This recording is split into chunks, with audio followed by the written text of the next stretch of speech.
Ya Allah. Terus bagaimana hubungan dengan anak saya yang sekolah di pesantren, Pak? Ini mau nanya, jika sudah bersuci atau berwudu, Terima kasih, kemudian Bapak. bersentuhan wudhunya batal. Wudhunya batal. Bismillah. Assalamualaikum warahmatullahi wabarakatuh. Alhamdulillah wassalatu wassalamu ala Rasulillah wa ala alihi wa sahbihi wa mawala amma ba'd. Para pemirsa Fatwa TV dan para pendengar dimanapun Anda berada, apa kabar semuanya? Tentunya kami harapkan semoga para pemirsa selalu dalam keadaan baik, selalu dalam lindungan Allah Subhanahu wa taala. Alhamdulillah, puji syukur atas kehadirat Allah Subhanahu wa taala. Senang sekali kembali kami menyapa Anda dalam program live interaktif Fatwa TV.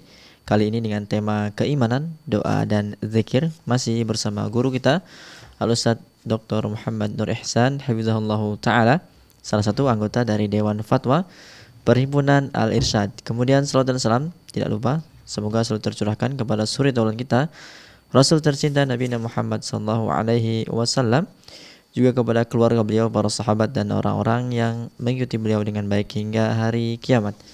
Dan alhamdulillah Ustadz sudah hadir bersama kita di studio. Kita sapa beliau terlebih dahulu. Assalamualaikum Ustadz. Waalaikumsalam warahmatullahi wabarakatuh. Gimana kabarnya Ustadz? Alhamdulillah. Khair Ustadz ya. Sehat walafiat. Nah, keluarga sehat Ustadz? Alhamdulillah. Semua dalam keadaan sehat walafiat, dan tentunya kita berharap semua kaum muslimin di mana saja berada, secara khusus para pendengar setia dan juga para pemirsa dalam keadaan sehat walafiat dalam keadaan lindung Allah Subhanahu wa taala. Jazakumullah khairan Ustaz, barakallahu fikum sudah hadir bersama kami di studio Ustaz. Barakallahu fikum. Ya, demikianlah. Semoga kita selalu kita doakan guru-guru kita, ustaz-ustaz kita, semoga Allah Subhanahu wa taala senantiasa memberikan kesehatan, umur yang berkah, agar tentunya senantiasa memberikan kepada kita ilmu-ilmu yang bermanfaat. Barakallahu fikum. Dan para pemirsa, para pendengar dimanapun Anda berada, kami juga informasikan live interaktif kita pada kesempatan kali ini juga disiarkan oleh beberapa stasiun radio. Ada Radio Binbas Yogyakarta, Radio Sahabat Tegal, Radio MD FM Probolinggo, Radio Hang FM Batam, Radio Amuba Pangkal Pinang, ada Radio Sago FM Sumatera Barat, ada Radio Gema FM Bontang ya, ada Radio Tua FM Riau dan Radio Mas FM Sragen. Jazakallahu khairan barakallahu fikum, tentunya dalam ikut andil menyebarluaskan live interaktif kita pada kesempatan kali ini. Dan Anda juga dimanapun berada, para pemirsa, para pendengar juga bisa ikut andil ya, menyebarluaskan live interaktif kita melalui channel YouTube kami atau melalui Facebook kami. Barakallahu fikum. Dan kami juga mengajak Anda untuk bertanya langsung kepada Ustadz. Ya, bertanya langsung kepada Ustadz melalui layanan interaktif kami di 0821 706087, 0821 706087, tentunya dengan tema kita keimanan, doa dan zikir.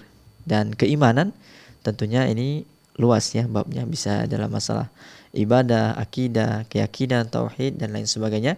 Bisa Anda tanyakan kepada Ustadz nantinya. Kami ulangi, Anda bisa langsung bertanya kepada Ustadz melalui layanan interaktif kami di 0821 706087. Dan kita minta kepada Ustadz untuk memberikan nasihat pembuka. Bismillahirrahmanirrahim. Assalamualaikum warahmatullahi wabarakatuh. Alhamdulillah. Wassalatu wassalamu ala Rasulillah wa alihi wa sahbihi wa man walah. Wala hawla wala quwwata illa billah. Amma ba'd. Ikhwatal iman, kaum muslimin dan muslimat, para pemirsa rahimakumullah, dan juga para pendengar di mana saja antum berada, semoga senantiasa dalam lindungan Allah Subhanahu wa taala. Amin. Ada ungkapan ya sebagian para ulama bahwa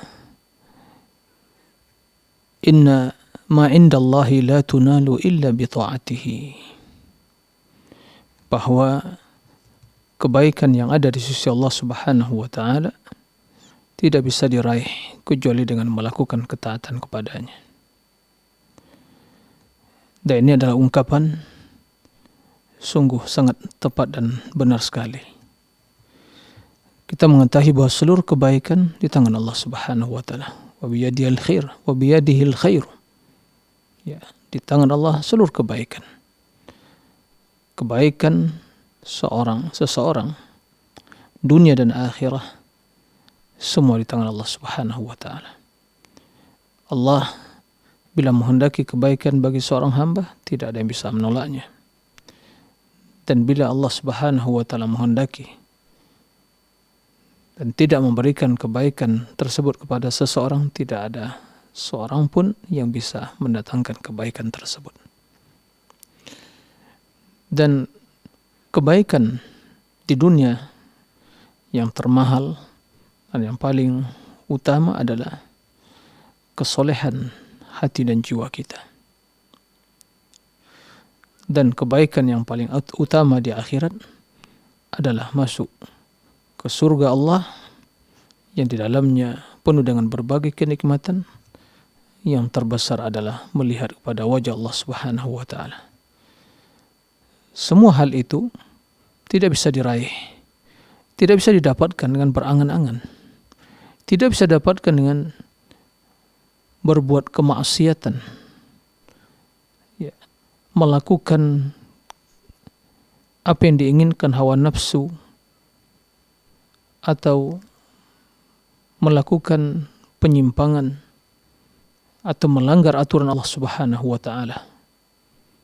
Sesungguhnya kebaikan itu di tangan Allah dan semuanya diraih dengan ketaatan kepada Allah. Maka barang siapa yang ingin menjadi orang yang baik dan barang siapa yang ingin meraih kebaikan dunia dan akhirah, maka kunci pertama adalah hendaklah memastikan sejauh mana atau setinggi apa atau sesempurna apa ketaatan dia kepada Allah Subhanahu wa taala.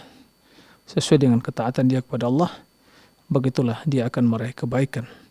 Sesuai dengan tingkat ketakwaan kepada Allah, begitulah dia akan meraih kemudahan dan pertolongan dari Allah Subhanahu wa taala.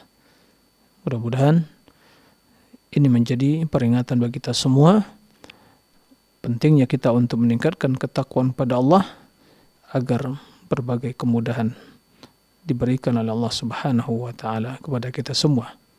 Wa may yattaqillah yaj'al lahu min amrihi yusra. Barang siapa yang bertakwa kepada Allah akan dimudahkan segala urusannya. Nah, demikian wallahu a'lam. Jazakumullah khairan Ustaz. Barakallahu atas nasihat pembukanya. Demikianlah para pemirsa, para pendengar dimanapun Anda berada, nasihat pembuka dari Ustaz, semoga apa yang disampaikan bermanfaat untuk kita semua dan tentunya bisa kita amalkan. Dan kembali kami ingatkan, kami mengajak Anda untuk bertanya langsung kepada Ustaz melalui layanan interaktif kami di 0821 76087, 0821 76087. Dan sudah ada penelpon yang bergabung, kita sapa Ustaz. Ada Bapak Saleh Haji di Bengkulu. Assalamualaikum, Fatwa TV. Waalaikumsalam warahmatullahi wabarakatuh. Ya, silakan Bapak. Ya, assalamualaikum warahmatullahi wabarakatuh, Ustaz. Waalaikumsalam warahmatullahi wabarakatuh.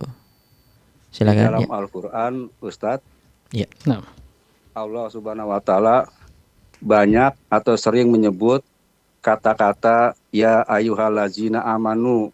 Ya. Wahai orang-orang yang beriman. Nah, apakah yang dimaksud dengan orang-orang yang beriman yang disebut dalam Al-Quran tersebut, Ustadz? nah, Apakah cukup orang tersebut mengimani rukun iman yang 6 itu saja, Ustadz? Iya. Ya, mengimani rukun iman 6 itu disebut sebagai orang beriman. Atau seperti apa, Ustadz? Iya. nah. Dan bagaimana caranya supaya kita ya menjadi orang yang beriman? Iya.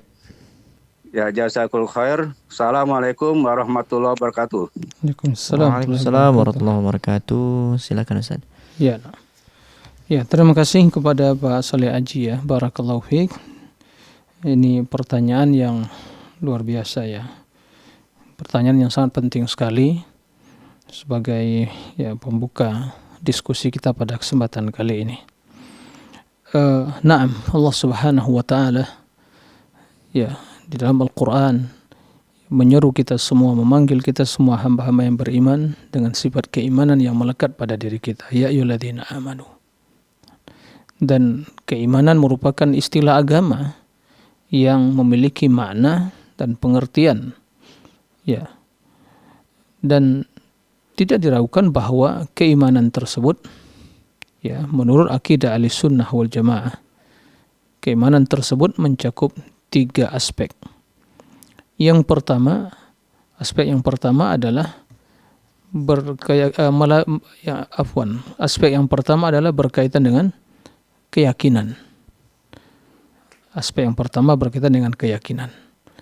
Nah, seluruh yang wajib diimani, diyakini, terutama yang rukun, ya, iman yang 6 yang telah kita maklumi semuanya, ya, beriman kepada Allah, pada para malaikat, kitabnya, para rasulnya, yaumil akhir, dan juga iman kepada qadar.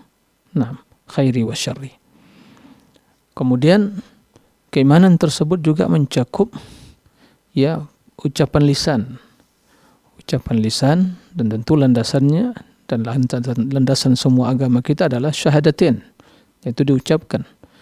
Tidak, ya, seorang tidak dihukumi sebagai muslim atau mukmin jika tidak mengucapkan syahadatain. Kemudian, ya, amalan-amalan lain yang dilakukan atau yang berkaitan dengan perbuatan lisan, baca Al-Quran, berzikir, mengajak kepada kebaikan, memberikan nasihat, ya, amar ma'ruf nahi mungkar, itu semua, ya, amalan lisan, bagian dari keimanan. Kemudian yang aspek yang ketiga adalah berkaitan dengan amalan atau perbuatan anggota badan kita. Dan ini mencakup semua ibadah dan ketaatan yang wajib atau yang sunnah. Yang tentu landasannya adalah rukun Islam yang 5, ya, mendirikan salat, ya, tentunya setelah syahadatain, kemudian melaksanakan puasa, menunaikan zakat, puasa dan haji. Dan seluruh amalan-amalan, ya, yang lainnya yang wajib atau yang disunnahkan. Nah, itu semua adalah bagian dari keimanan. Maka orang-orang yang beriman, yang sempurna keimanannya, mereka yang melaksanakan 3 aspek tadi. Tidak hanya sekadar meyakini, ya, mengaku beriman, muslim, tapi enggak sholat atau melalaikan kewajiban agama, bahkan melanggar aturan, bahkan, ya, mungkin melakukan hal-hal yang dilarang oleh Allah Subhanahu wa taala. Nah, ini, ya, 3 aspek yang mencakup tentang keimanan. Nah, jadi keimanan tersebut tidak cukup dengan hanya keyakinan. Maka orang yang beriman, dia meyakini, mengamalkan, dan mengucapkan. Nah, kemudian yang perlu juga diperhatikan agar menjadi orang-orang yang, ya, sempurna keimanannya, ya, sebagaimana yang Allah jelaskan dalam Al-Quran, ya, bahwa orang-orang yang beriman itu memiliki 3 tingkatan. Tingkatan yang tertinggi adalah mereka yang melaksanakan kewajiban dan yang amalan-amalan yang sunnah, meninggalkan hal-hal yang diharamkan dan perkara-perkara yang makruh. Ini tingkatan yang tertinggi dalam keimanan. Kemudian yang kedua, yang tingkatan yang pertengahan adalah yang mencukupkan diri dengan yang wajib dan meninggalkan yang haram. Dalam istilah Al-Quran, muqtasid. Yang pertama, sabiqun bil khairat. Dan yang ketiga adalah orang yang zalim. Dia beriman tapi zalim, meninggalkan sebagian kewajiban dan melakukan sebagian yang diharamkan. Ini, ya, 3 tingkatan. Nah, Allah Subhanahu wa taala begitu menyeru ahli iman, ya, mencakup ketiga golongan dari ahlul iman, dari orang-orang yang beriman. Tapi tentunya tidak sama kedudukan iman mereka. Nah, tidak sama kedudukan iman mereka. Nah, oleh karena itu, seorang yang ingin menjadi muslim atau mukmin yang sejati, yang sempurna imannya, ya, laksanakan perintah Allah, tinggalkan larangannya. Dilengkapi dengan hal-hal yang sunnah, kemudian juga perkara-perkara yang makruh ditinggalkan. Nah, demikian, ya itulah mereka ulaika humul mu'minuna haqqa, itulah orang yang beriman yang sesungguhnya. Nah, demikian wallahu a'lam. Jazakumullah khairan Ustaz, barakallahu fikum. Dan jazakumullah khairan wa barakallahu fik kepada Bapak Saleh Haji di Bengkulu atas pertanyaannya. Semoga jawaban Ustaz cukup menjawab pertanyaannya, dan semoga Allah Subhanahu wa taala senantiasa memberikan hidayah dan taufik kepada Bapak, keluarga dan pemirsa sekalian. Kembali kami mengajak Anda untuk bergabung bersama kami, bertanya secara langsung kepada Ustaz melalui layanan interaktif kami di 0821 706087, 0821 706087, keimanan, doa dan zikir. Kita beralih ke pertanyaan yang sudah masuk di meja redaksi Ustaz. Nah, Pertanyaan pertama kita ke Muhammad Zarfan Yamin, Kota Batu, Jawa Timur. Assalamualaikum warahmatullahi wabarakatuh Ustaz. Izin bertanya, bagaimana kiat atau cara memilih seorang guru atau ustadz yang benar, Ustaz? nah, ya. Terima kasih kepada saudara Muhammad Zarfan. Barakallahu fiik atas pertanyaannya. Jadi bagaimana kiat memilih atau kiat atau cara memilih seorang guru atau ustadz? Ya, dan ini juga perkara yang sangat penting sekali. Dan kita harus selektif ya dalam mencari guru, mencari ustadz. Kenapa demikian? Karena agama atau ilmu yang kita pelajari adalah bagian dari agama kita. Maka wasiat dahulu ya para ulama salaf, mereka mewasiatkan ya inna hadzal ilma dinun. Ilmu yang kalian pelajari adalah agama. Fanzuru mimman ta'khudhu minhu dinakum. Perhatikanlah dari siapa kalian mengambil ilmu. Nah, maka yang pertama yang harus diperhatikan untuk memilih seorang guru atau seorang ustadz, ya dilihat, ya di cross check tentang kebenaran akidahnya. Ya, ini karena ini landasan. Jika memiliki akidah yang menyimpang, pemahaman yang nyeleneh, yang bertentangan dengan Al-Quran dan hadis serta ijma' para salafus saleh, maka tinggalkan. Karena pastilah nanti akan mengajarkan akidah-akidah yang batil. Ini yang pertama. Yang kedua, dilihat kesolehannya, yaitu amalan kesolehan yang sesuai dengan Al-Quran, dengan hadis, yang tampak ya, ketulusan ya dari perbuatan, perkataan, kemudian dari komitmen dia, kesungguhan dia dalam mengikuti sunnah Rasul Sallallahu Alaihi Wasallam. Ya, ini penting sekali.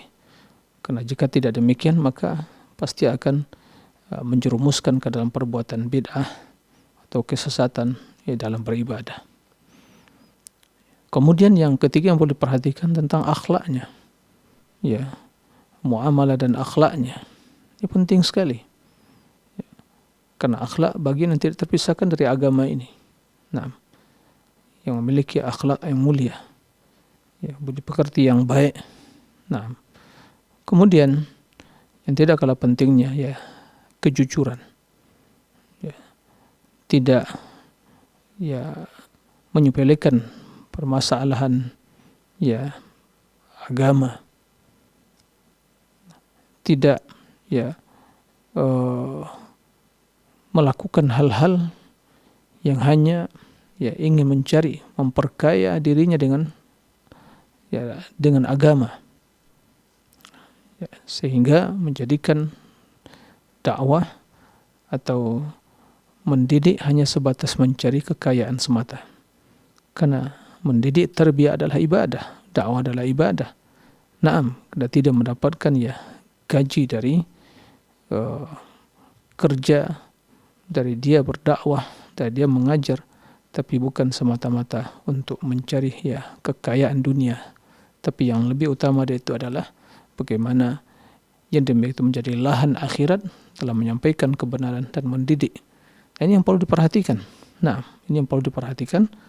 Maka oleh karena itu, ya pertama akidah yang diperhatikan, komitmen dia kepada sunnah, semangat mengikuti sunnah dalam beramal, berakidah dan bermuamalah yang baik, akhlak yang mulia. Nah, itulah insya Allah kriteria ya guru yang baik dan juga ya atau mungkin ustadz yang baik yang perlu dijadikan sebagai guru. Nah, demikian wallahu a'lam. Jazakumullah khairan, barakallahu fikum. Nah. Jazakumullah khairan wa barakallahu fik kepada Muhammad Zarfan Yamin di Batu atas pertanyaannya. Semoga Allah Subhanahu wa taala senantiasa memberikan hidayah dan taufik kepada yang bertanya, keluarga dan pemirsa sekalian. Kembali kami mengajak para pemirsa, para pendengar dimanapun Anda berada untuk bergabung bersama kami, bertanya secara langsung kepada Ustadz dalam permasalahan keimanan. Tentu ini luas ya, ada masalah ibadah, akidah, manhaj juga bisa dan lain sebagainya. Kemudian doa dan zikir. Apabila Anda mempunyai permasalahan yang perlu ditanyakan kepada Ustadz, langsung saja hubungi kami di layanan kami di 0821 706087, 0821 706087. Barakallahu fikum. Kembali Ustadz, kita bacakan pertanyaan yang sudah masuk di meja redaksi. Ada Ahmad Taufik kembali di Kota Batu ini. Assalamualaikum Ustadz, apa saja kiat-kiat untuk tetap istiqomah beribadah dan semangat dalam menuntut ilmu di zaman sekarang Ustadz, terkhusus kami sebagai seorang mahasiswa yang ada di Kota Malang Ustadz?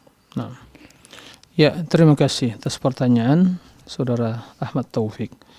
Ya, sesungguhnya ya tidak khusus ya di kota tertentu. Ya, bahwa di mana saja kita berada, kita sangat membutuhkan ya keistiqomahan di dalam beribadah dan menuntut ilmu. Dan juga di sini perlu diperhatikan bahwa ya, kesempatan seorang menjadi mahasiswa ya, itu adalah kesempatan yang sungguh sangat berharga dalam kehidupannya, dimanfaatkan ya sebaik mungkin untuk ya mempelajari apa yang menjadi keahlian dia dan juga untuk ya melengkapi pengetahuan dia tentang agama. Tidak hanya cukup ya mencukupkan dia dengan urusan ya keahlian atau mungkin disiplin ilmu umum saja. Ini penting sekali. Nah, berkaitan dalam hal ini ya keistiqomahan tersebut adalah karunia dari Allah Subhanahu wa taala. Keistiqomahan dalam beribadah dan semangat menuntut ilmu agama itu adalah karunia dari Allah Subhanahu wa taala. Maka poin yang pertama yang harus dipahami, bila kita ingin mendapatkan keistiqomahan dan semangat untuk beribadah, ya berdoa dan memohon kepada Allah Subhanahu wa taala. Ya, selalu memohon kepada Allah Subhanahu wa taala untuk istiqamah di atas kebenaran. Dan doa yang banyak diucapkan oleh Nabi alaihi salatu wassalam di waktu sujud adalah ya muqallibal qulub tsabbit qalbi ala dinik. Ya Allah yang membolak-balikkan hati, ya teguhkan hatiku, ya tetapkan hatiku di atas agamamu. Ini yang pertama. Banyak berdoa kepada Allah Subhanahu wa taala. Ya, jangan mengandalkan kepintaran atau kecerdasan, kejeniusan seseorang, jangan. Ya, karena bila seseorang dibiarkan oleh Allah, dia akan celaka. Yang kedua, tentu ya untuk istiqamah dan semangat beribadah, menuntut ilmu, mohon pertolongan kepada Allah Subhanahu wa taala. Ya, ihris ala ma yanfa'uk wasta'in billah. Begitu wasiat Nabi alaihi salatu wasallam, bersungguh-sungguh untuk melakukan atau mendapatkan hal yang bermanfaat untuk dirimu dan mohon pertolongan kepada Allah Subhanahu wa taala. Nah, kita sangat lemah. Kemudian yang selanjutnya, ya, agar semangat dan istiqamah dalam menuntut ilmu, ya, tentunya kita harus mencari teman yang ya memotivasi kita untuk belajar, teman yang baik, ya, dan waspada dari teman-teman yang akan menjerumuskan ke dalam ya kesesatan atau kelalaian. Karena agama seseorang juga tergantung kepada agama temannya.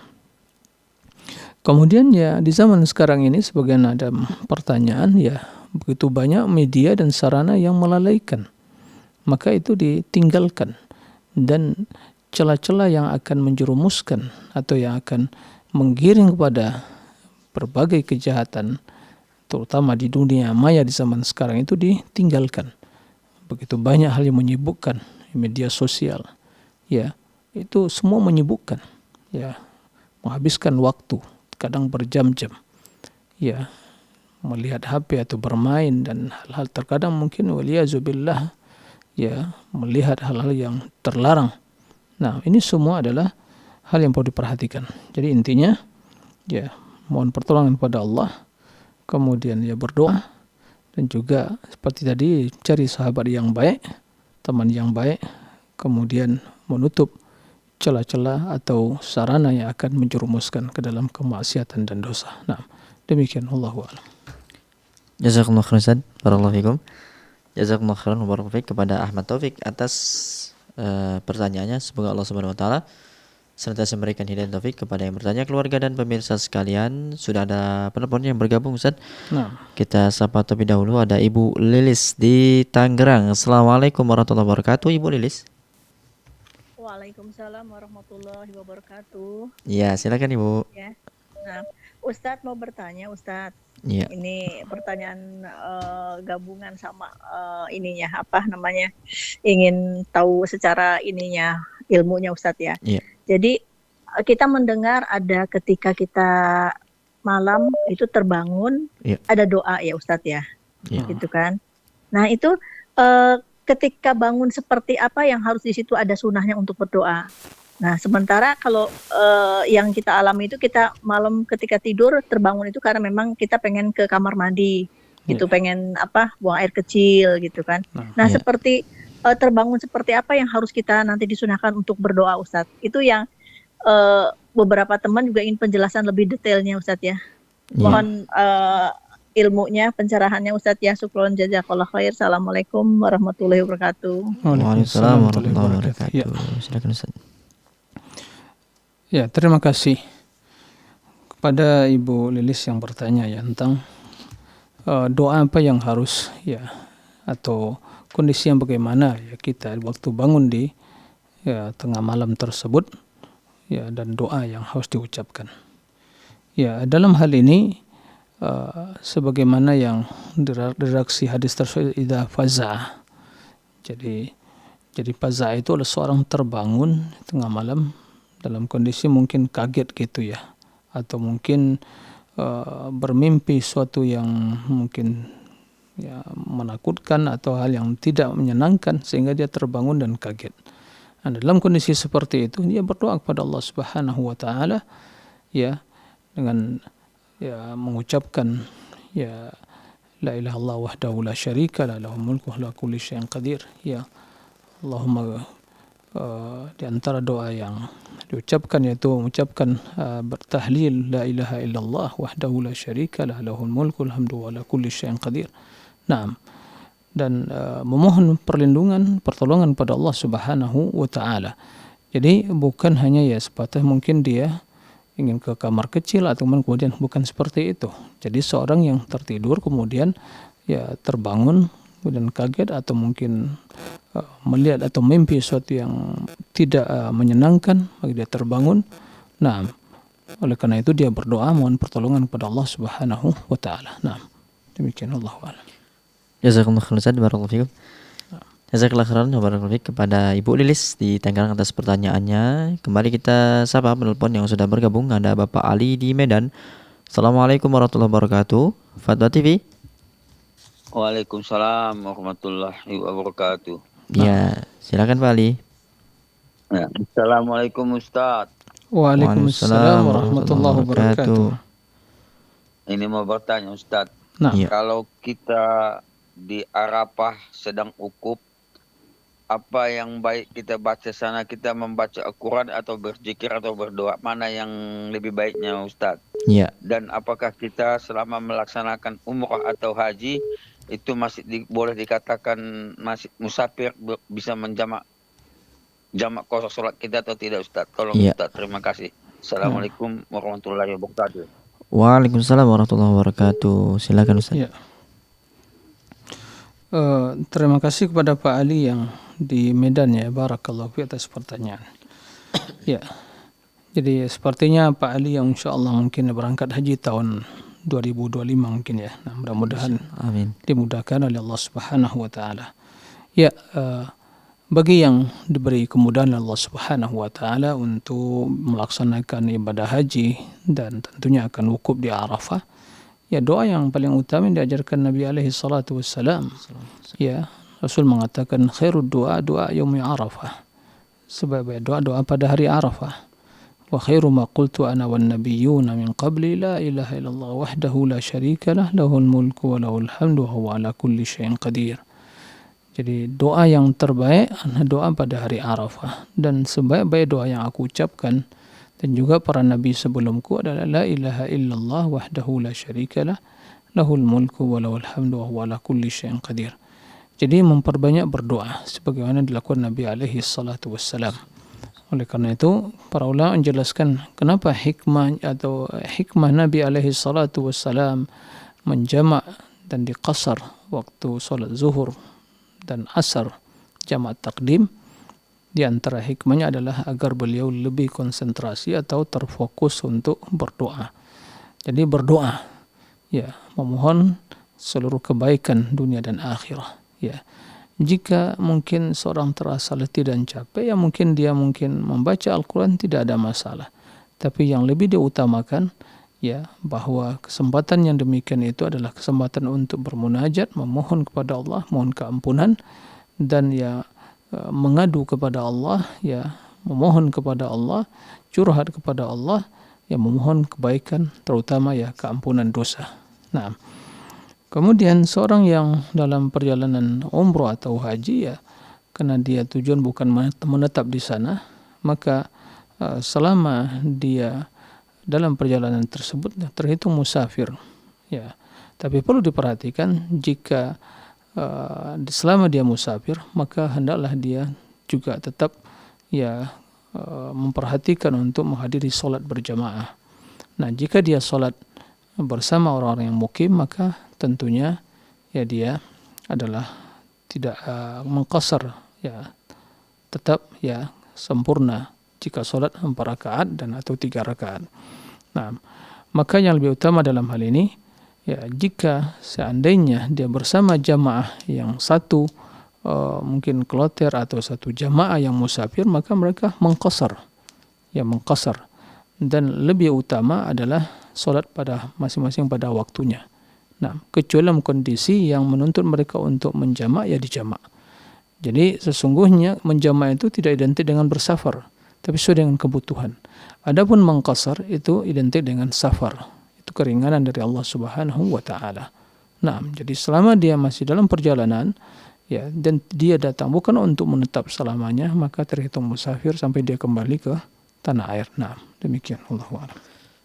Jazakumullah khairan, barakallahu fikum. Nah, Jazakumullah khairan wa barakallahu fik. Kami ucapkan kepada Pak Ali di Medan atas pertanyaannya. Semoga Allah Subhanahu wa taala senantiasa memberikan hidayah dan taufik kepada Bapak, keluarga dan pemirsa sekalian. Kembali kita sapa Ustaz. nah, Telepon yang sudah bergabung ada Ibu Iis ya di Bandung. Assalamualaikum Ibu Iis. Waalaikumsalam warahmatullahi wabarakatuh. Ya, silakan Bu. Izin bertanya Ustaz. ya nah. Ini seorang ibu menghadapi seorang anaknya, itu anaknya kurang ibadahnya karena Ya. dulunya setelah berpisah sama bapaknya dia ikut bapaknya. Jadi sekarang baru bisa sering komunikasi, baru diajarin atau diperingatin gitu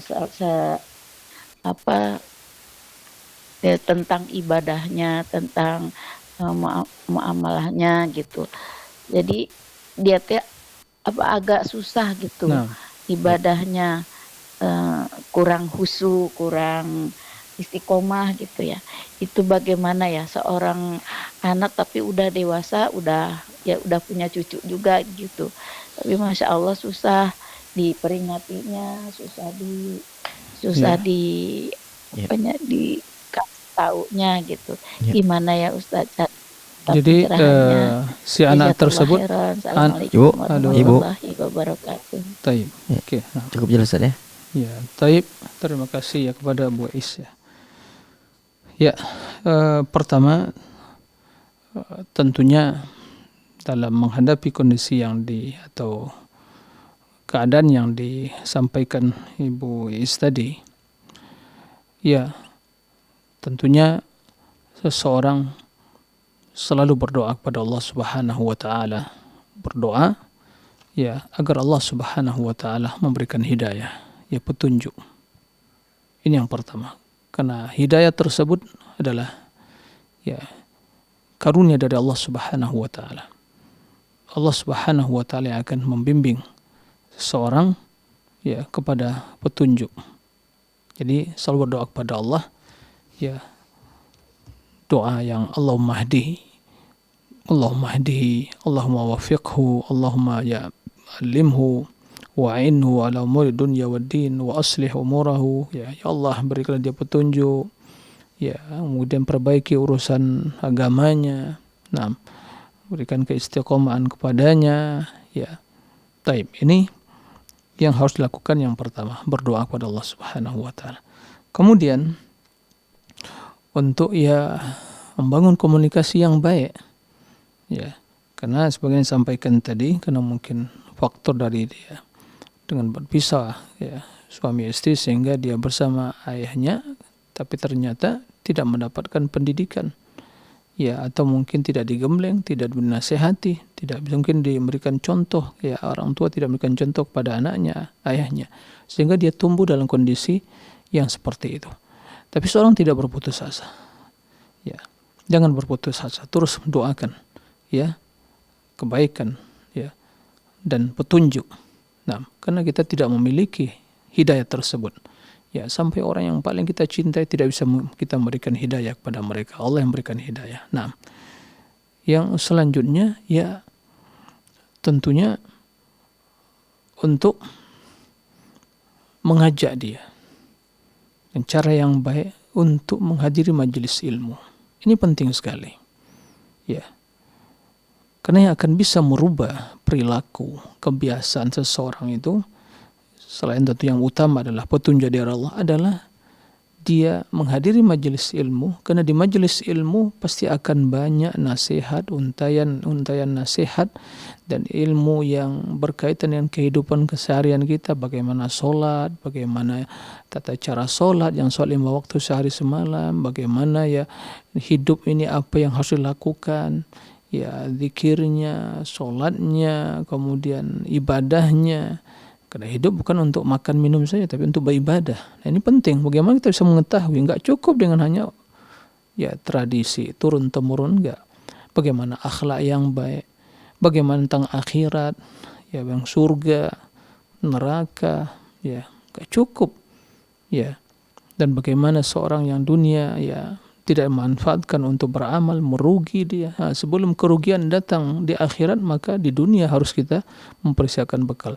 Jadi itu 3 poin penting yang harus ditanamkan. Ya, dan alhamdulillah media untuk bisa mendapatkan ilmu banyak, ya, seperti yang kita lakukan sekarang ini dan berbagai media, ya itu luar biasa di zaman sekarang ini. Nah, itu yang mungkin pesan-pesan nasihat-nasihat yang seperti itu. Jika mungkin dia bisa diajak bertemu dengan orang-orang, mungkin para ustadz yang bisa memberikan nasihat, itu yang juga adalah hal yang terbaik. Nah, demikian, wallahu a'lam. Jazakallahu khairan Ustaz. Barakallahu fikum. Nah, tapi ya di sini saya ingin tadi Ibu Iis ya yang bertanya tentang masalah Bu siapa tadi yang sebelumnya? Bu ya, Lilis. Bu Lilis ya. Tadi apa yang saya sampaikan kurang lengkap hadisnya, tapi jadi dalam hadis Ibnu Umar, mudah-mudahan ya Ibu Lilis masih mendengar ya.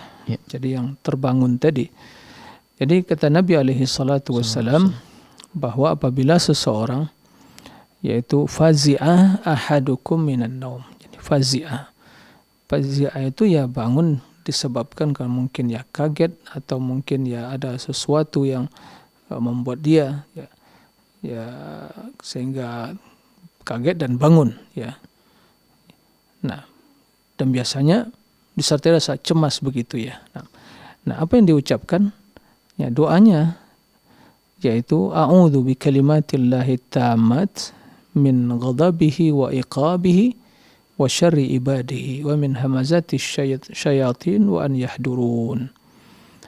Jadi kata Nabi SAW apabila seorang ya bangun malam karena kaget dan disertai rasa khawatir dan takut, maka hendaklah dia berdoa, a'udzu bikalimatillahi tammat, ya aku berlindung kepada Allah dengan kalimat-kalimatnya yang sempurna, min ghadabihi wa iqabi, dari amarah Allah, ya kemurkaan Allah, dan juga ya azab atau sanksi dari Allah, wa syarri ibadihi, dan kejahatan para hambanya, wa min hamazati syaitan, dan kejahatan syaitan, wa an yahduruni, dan dia hadir atau menghampiri diriku. Nah, itu yang diucapkan seperti itu. Nah, wallahu a'lam. Jazakallah khairan, barakallahu fikum. Nah. Jazakallah khairan wa barakallahu fikum kepada Ibu Is di Bandung atas pertanyaannya. Kembali kita sapa penelpon yang sudah bergabung. Ada Bapak Ayub di Labuhan Batu. Assalamualaikum warahmatullahi wabarakatuh. Pak Ayub. Waalaikumsalam warahmatullahi wabarakatuh. Ya, silakan Pak Ayub. Ini assalamualaikum Ustaz. Waalaikumsalam warahmatullahi wabarakatuh. Ini Ustaz, Ana mau nanya, ini masalah berdoa pada waktu adzan dan iqamah ini Ustaz. Iya. Iya. Kan memang ada itu contoh dari Nabi itu pas waktu berdoa itu angkat tangan gitu. Apa ada dalil khusus untuk doa tersebut gitu Ustaz? Maksudnya apa memang harus angkat tangan atau memang bagaimana lah menurut sunnahnya gitu Ustaz? Artinya setelah mendengar azan ya Pak ya? Ya Ustaz? Setelah mendengar azan itu? Azan? Setelah mendengar azan gitu kan, nggak langsung iqamah gitu kan Ustaz, kan kadang ada orang yang sholat sunnah, kita sudah sholat sunnah, kita sudah siap gitu, kita boleh berdoa gitu, angkat tangan gitu, boleh gitu Ustaz? Iya. Apa memang ada dalilnya gitu Ustaz? Iya. Cukup Bapak? Ya cukup Ustaz. Jazakallah khairan. Ya, terima kasih kepada Pak Ayub ya. Barakallahu fi atas pertanyaannya. Jadi dalam berdoa ya memang disyariatkan untuk mengangkat tangan. Tapi dalam mengangkat tangan jelaskan oleh para ulama, dan juga kalau kita kembali kepada hadis ya, mengangkat tangan di waktu berdoa yang dicontohkan oleh Nabi Shallallahu Alaihi Wasallam ya, untuk mengangkat tangan. Adapun doa yang tidak mengangkat tangan, Rasul tidak mengangkat tangan ya di dalam berdoa tersebut, maka juga kita tidak mengangkat tangan. Ya, seperti ya doa-doa yang kita ucapkan di waktu sujud kita, di waktu sholat, itu jelas tidak mengangkat tangan. Ya, atau ya melihat sesuatu yang menakjubkan, ya tidak mengangkat tangan. Adapun seperti doa untuk memohon ya diturunkan hujan, atau doa kunut begitu ya, itu mengangkat tangan. Nah, adapun doa atau zikir yang diucapkan di pagi dan petang hari tidak mengangkat tangan. Nah, begitu juga termasuk doa di waktu setelah mendengar azan. Jadi cukup hanya mengucapkan doa tersebut. Allahumma rabb hadhihi da'wati tammah was salatil qa'imah ati Muhammadil wasilata wal fadilah. Naam. Wa ba'athu maqam mahmud alladhi wa'atta. Seperti itu. Cukup, dan tidak mengangkat tangan. Jadi intinya adalah disyariatkan mengangkat tangan di tempat-tempat atau di waktu-waktu berdoa yang disyariatkan seperti yang disampaikan tadi. Dan jika tidak terdapat penjelasan untuk mengangkat tangan, maka secara hukum asalnya tidak mengangkat tangan. Nah, demikian, Allahu a'lam. Jazakallahu khairan, barakallahu fikum. Demikianlah jazakumullah khairan wa barakallahu fikum kepada Pak Ayub di Labuhan Batu atas pertanyaannya. Kembali kita sapa Ustaz penelpon yang sudah bergabung. Nah, ada Ibu Yeni di Padang. Assalamualaikum warahmatullahi wabarakatuh. Ya, silakan Ibu. Ya. Saya mau menanyakan apabila kita dalam keadaan junub itu Ustaz akan disunahkan berwudu sebelum mandi junubnya atau sebelum tidur Ustaz. Apa kita harus membaca doa setelah wudunya Ustaz? Iya. Apa dibolehkan kita juga membaca doa kayak doa tidur tapi kita kan Iya. Ustaz. Assalamualaikum warahmatullahi wabarakatuh. Waalaikumsalam warahmatullahi wabarakatuh. Ya. Ya, terima kasih.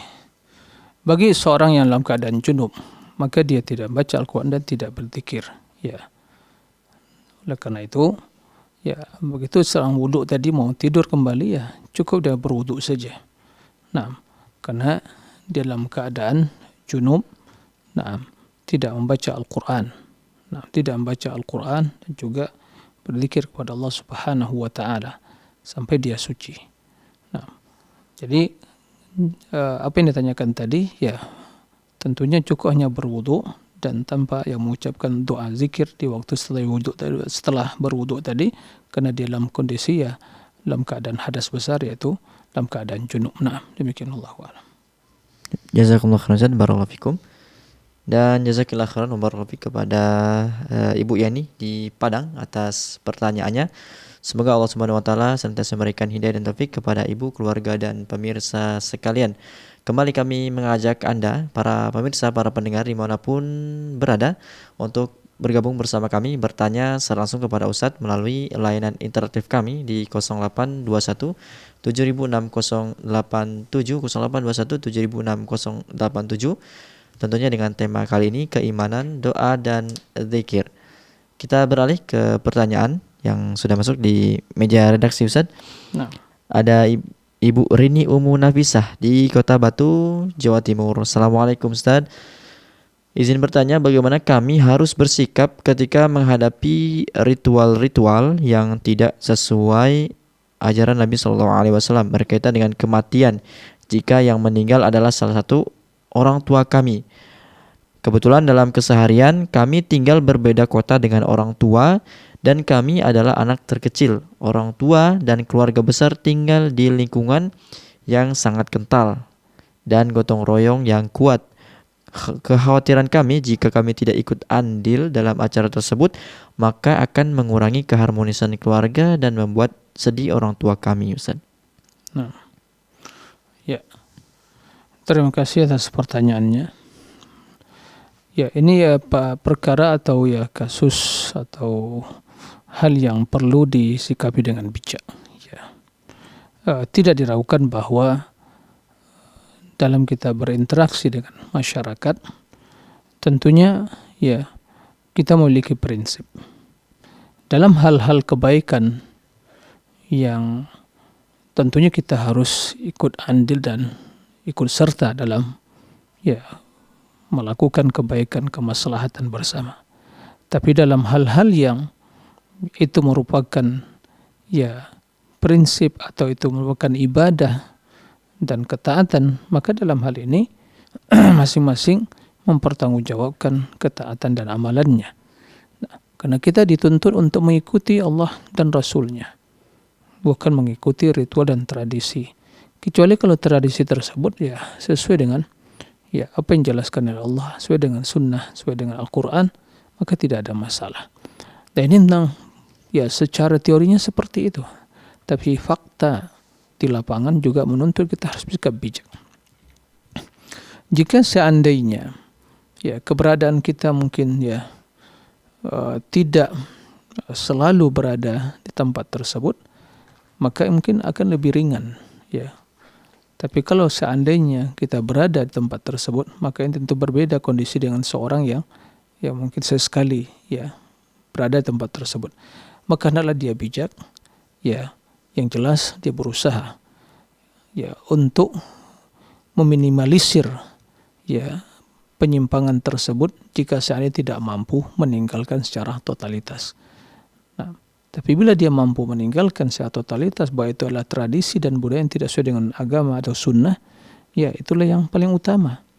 Dengan selalu dia berusaha ya untuk memberikan nasihat, memberikan edukasi, ya memberikan penjelasan kepada masyarakat atau tetangga atau ya masyarakat hidup sekitarnya tentang hal-hal yang seperti itu. Memang ya kita hidup di tengah masyarakat yang kental dengan tradisi, ya memang harus lebih bersikap bijak. Dan tentunya tatkala mengambil satu keputusan atau pilihan pasti ada risikonya, ya. Tapi tidak ada masalah selama Allah Rabbul Alamin ridho kepada kita, kendati manusia kurang tidak menyukai. Selama kita beramal sesuai dengan sunnah Nabi, ya tidak ada masalah manusia tidak menyukai. Tapi kita juga dituntut untuk berakhlak mulia, ya memberikan yang baik, tutur kata yang baik, ya mengucapkan ya salam kepada mereka, menghadapi manusia dengan senyum, ceria, dan memberikan yang terbaik. Nah, apa yang mampu kita berikan dari kemaslahatan umum, gotong royong, kerjasama, ya itu hal yang bermanfaat untuk ya kemaslahatan bersama. Tidak ada masalah diikuti dalam demikian itu. Nah, demikian wallahu a'lam. Jazakallahu khairan, barakallahu fikum. Jazakallahu khairan barakallahu fik kepada Rini Umu Nafisah di Kota Batu atas pertanyaannya. Kembali kita sapa penelpon yang bergabung. Ada Ibu Yanti di Sumatera Barat. Assalamualaikum warahmatullahi wabarakatuh. Fatwa TV. Waalaikumsalam warahmatullahi wabarakatuh. Ya, silakan Ibu. Assalamualaikum Ustaz. Waalaikumsalam warahmatullahi wabarakatuh. Nah, mau bertanya Ustaz, apa amalan-amalan yang bisa menghindarkan dari azab kubur Ustaz? Iya. Assalamualaikum warahmatullahi wabarakatuh. Waalaikumsalam warahmatullahi wabarakatuh. Ya, silakan Ustaz. Terima kasih kepada Ibu Yanti di Sumatera Barat. Apa saja amalan-amalan yang bisa menghindarkan atau menghindari dari azab kubur? Ya, secara umum adalah ya melakukan ketaatan kepada Allah Subhanahu wa taala. Nah, meninggalkan seluruh kemaksiatan. Meninggalkan seluruh kemaksiatan. Jadi, apapun yang diperintahkan oleh Allah, ya, maka dikerjakan. Dan apapun yang dilarang oleh Allah, dicegah oleh Allah, maka ditinggalkan. Maka itulah sesungguhnya faktor utama atau sebab untuk bisa selamat, ya, dari azab kubur. Nah, karena sebagaimana yang ya, terdapat dalam hadis, ya, dan ini harus kita yakini dan kita imani bahwa seseorang apabila meninggal, ya, kemudian begitu dikuburkan, maka akan didatangilah oleh dua malaikat Munkar wa Nakir. Akan bertanya tentang tiga perkara. Bertanya tentang tiga perkara. Man rabbuk, ma dinuk, man nabiyyu. Tiga perkara. Nah, dan jawaban tiga perkara tersebut tergantung ya amalan seseorang di dunia. Tidak cukup dengan hafalan saja. Tidak cukup hanya sekedar mendengar. Karena kaum orang-orang munafikin mendengar juga ucapan tersebut, ya, mendengar ucapan la ilaha illallah Muhammad Rasulullah, tapi mereka tidak mengamalkannya, sehingga dia tidak bisa menjawab. Nah, tatkala dia tidak bisa menjawab, disitulah datang nanti azab, dipukul oleh malaikat. Dipukul oleh malaikat Munkar wa Nakir, dia berteriak dan didengar oleh seluruh makhluk kecuali jin dan manusia. Jadi intinya dari hadis tersebut kita mendapatkan suatu pelajaran bahwa untuk selamat, ya, apa yang kita yakini, Allah Rabbuna, ya berarti beramal, gitu ya. Allah Rabbku, ya, beramal yang ku ibadati dan ditaati. Nabi Muhammad SAW, ya, utusan Allah yang diikuti, kita ikuti sunnahnya. Jangan lakukan perbuatan-perbuatan yang bid'ah, jangan menyimpang dari ajarannya. Islam begitu dilaksanakan, ya, salat, ya, zakat, puasa, haji, dan ketaatan yang lainnya. Nah, jadi semua kebaikan adalah sebab untuk bisa selamat dari azab kubur.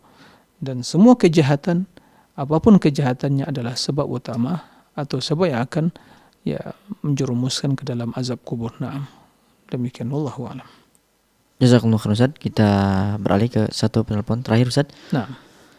Ya, Assalamualaikum warahmatullahi wabarakatuh. Ibu Safety. Waalaikumsalam warahmatullahi wabarakatuh, Ustaz. Iya, silakan Ibu. Baik, barakallahu. Iya Ustaz, mau tanya tentang wirid aurat istighosa itu ada nggak Ustaz?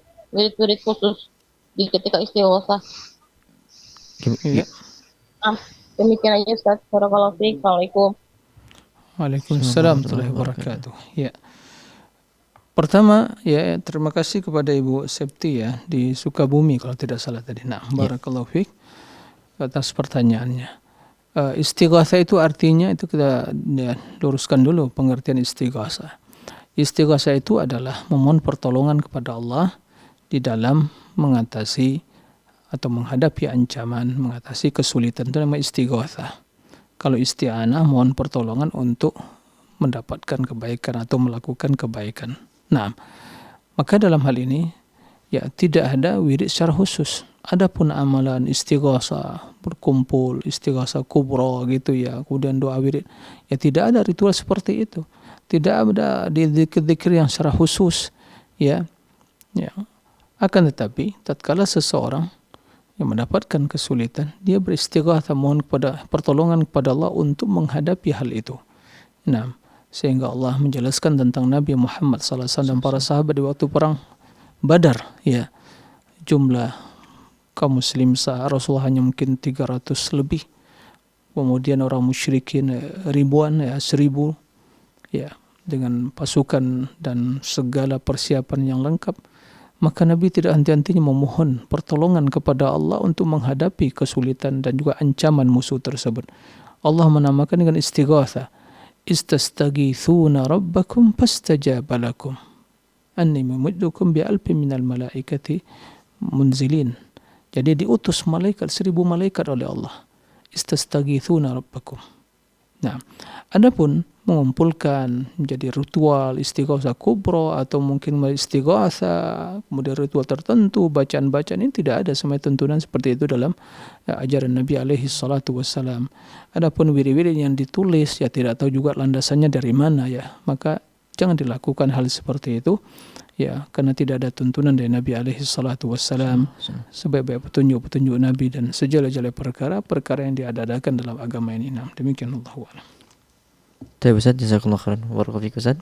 Atas waktu dan ilmunya. Tadi adalah penelpon terakhir kita pada kesempatan kali ini. Barakallahu fiikum Ustaz. Jazakumullah khairan. Ya.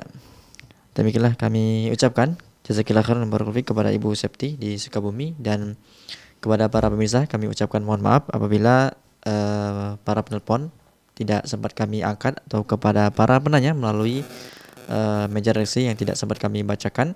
Tapi Anda dapat terus menyaksikan live interaktif Fatwa TV dari hari Senin hingga Jumat, ya. Dari hari Senin hingga Jumat live interaktif Fatwa TV akan terus menemani Anda. Dan bagi Anda yang ingin mengetahui informasi seputar Fatwa TV, Anda dapat mengunjungi website kami di www.fatwatv.id. Kemudian untuk mengupdate tanya jawab ya di website www.dewanfatwa.com/tanya jawab. Dan kami juga mengajak kaum muslimin dimanapun Anda berada, para pemirsa, para pendengar, untuk bergabung bersama kami dalam syiar dakwah Islam melalui rekening aktif yang dapat Anda saksikan di layar kaca Anda. Ya. Akhirnya semoga apa yang Ustadz sampaikan pada pertemuan kali ini bermanfaat untuk kita semua. Kami mewakili kerabat kru yang bertugas mohon maaf apabila ada kesalahan, dan mohon ampun kepada Allah Subhanahu wa taala atas kesalahan tersebut. Kita akhiri dengan doa kafaratul majelis. Subhanakallahumma bihamdika asyhadu an la ilaha illa anta astaghfiruka wa atubu ilaik. Wassalamualaikum warahmatullahi wabarakatuh. Ya Allah. Terus bagaimana hubungan dengan anak saya yang sekolah pesantren? Ini mau laga. Sudah bersuci atau berwudu. Terima kasih Kemudian Bapak. bersentuhan dengan suami.